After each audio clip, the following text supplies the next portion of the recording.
So welcome back.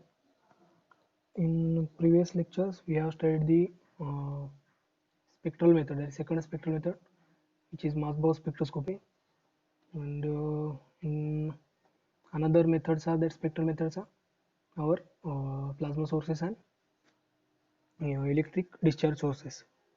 So this is the last spectroscopic technique that we are going to study in this unit. Okay. So there is equal weightage for all of these three techniques.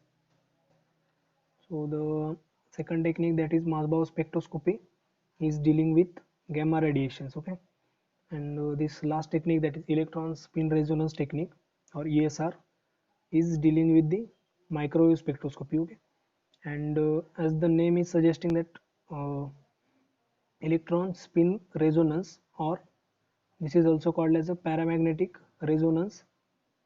Okay, electron paramagnetic resonance spectroscopy, which is something relevant to that of the nuclear magnetic resonance. Okay, so both of these techniques, ESR and NMR, are somewhat similar in their theoretical principle. Okay, in their theoretical principle, but the actual working of the radiations or the radio frequency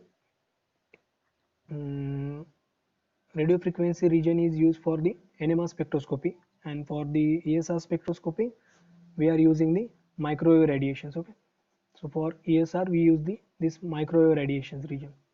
Okay,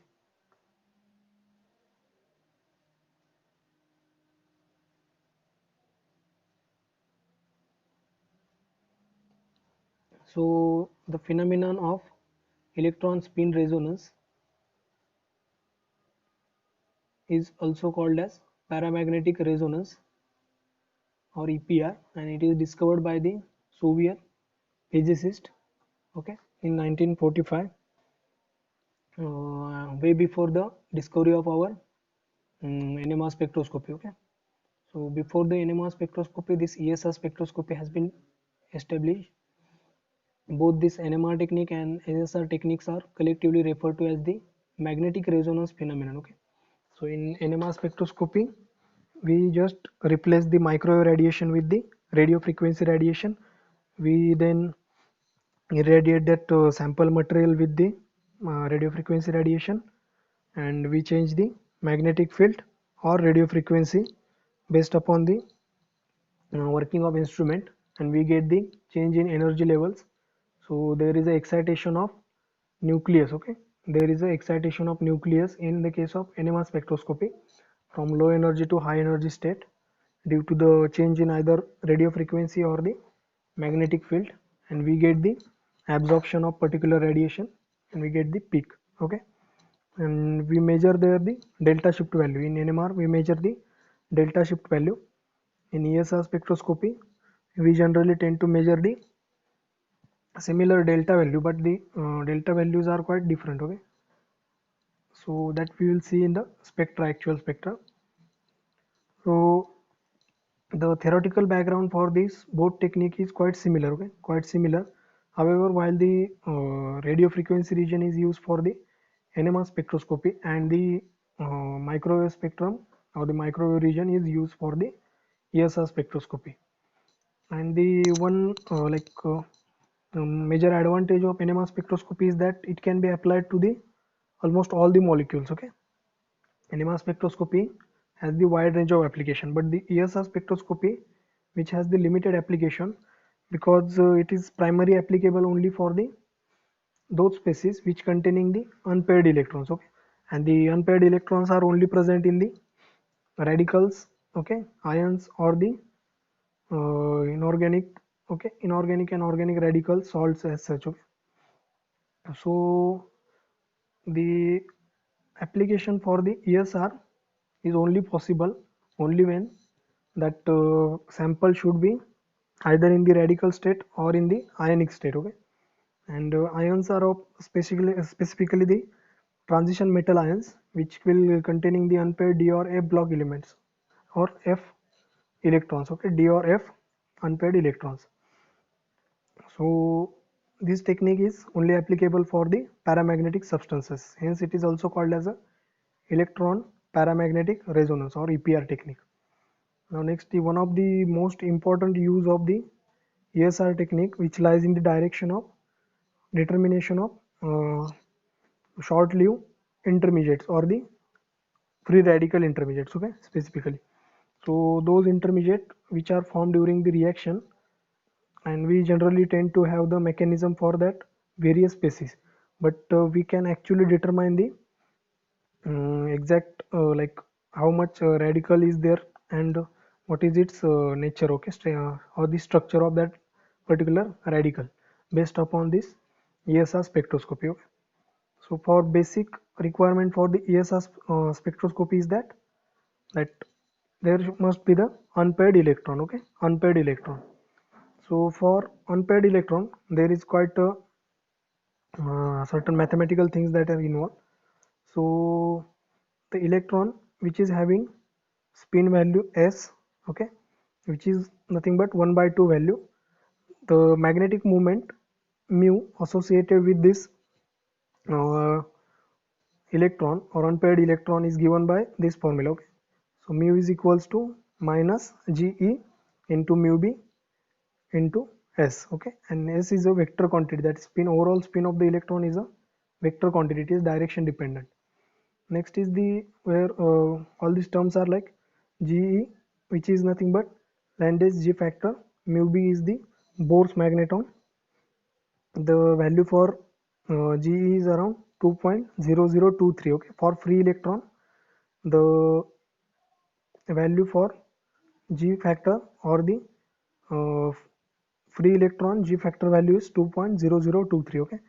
And you can remember this value because once it has been asked for the gate exam, okay, directly, what is the value for this free electron, okay, free electron G factor free electrons. So this ESR technique is useful for both our analytical purpose as well as for the that competitive exams, okay. So we will solve that examples later on. So next is the Bohr's magneton value or the mu b value, which depends upon the mass of electron and the charge of electrons, okay, and these all things are known to us. So based upon that values we can calculate the values of that mu b or the Bohr's magneton for electron, which comes out to be around 9.273 into 10 raised to minus 24 joule per Tesla, okay. This T is nothing but your Tesla, that is Tesla is the unit for the measurement of magnetic field strength, okay.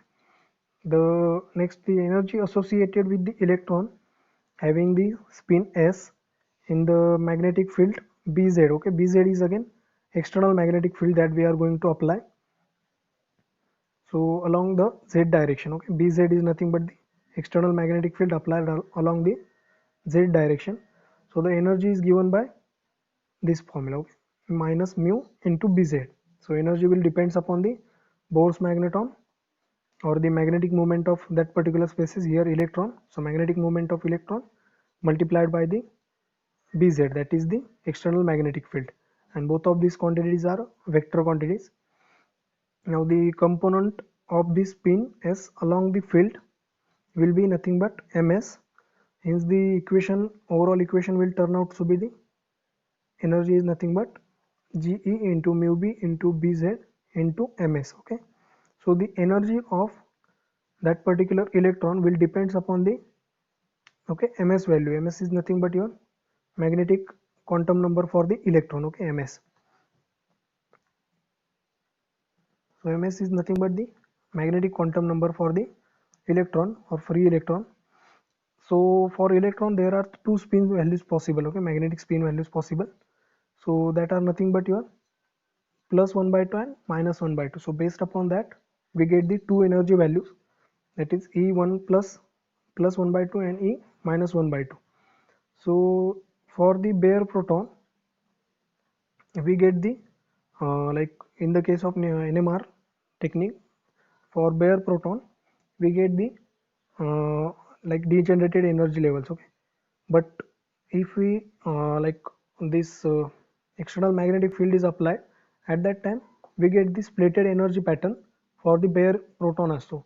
So same thing is been observed in the case of this electron spectroscopy or the ESR technique, okay. So in absence of magnetic field we get only the degenerated energy level state. Okay, so in absence of external magnetic field, the energy is degenerated state. Okay, but in case of magnetic field, external magnetic field, where Bz is not equals to 0, implies the external magnetic field having certain strength value. So this there is a energy gap between the two spin states. Okay, having the values of plus 1 by 2 and the minus 1 by 2. Okay, so the difference between two comes out to be the Ge mu b into Bz. Okay, and this is important formula. Okay, so delta E is equals to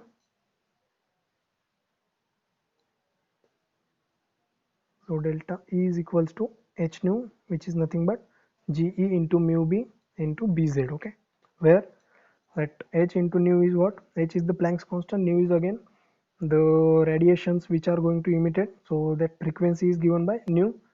Then Ge is nothing but J factor for the electron, mu b is nothing but the Bohr's magneton, and Bz is the field strength of external magnetic field. So generally the spectra obtained for the absorption type is like this. Okay, so we get the broad spectrum for the absorption of particular radiations. Okay, so we get the broad spectrum, but this broad spectrum is quite like it does not give the exactness of the like molecule. So in order to overcome this difficulty, we generally use the derivative type of spectrum. So we get the sharp endpoint here. Okay, so during the derivative type of spectrum, we get the sharp endpoint at around this point. Okay, so derivative point is used for the elimination of our that broad peakness. Okay, broad peak. So the application of the oscillating field, which is perpendicular to the direction of external magnetic field, will induces the transition between the two sub-energy level. That two sub-energy levels are represented by the E plus 1 half and E minus 1 half.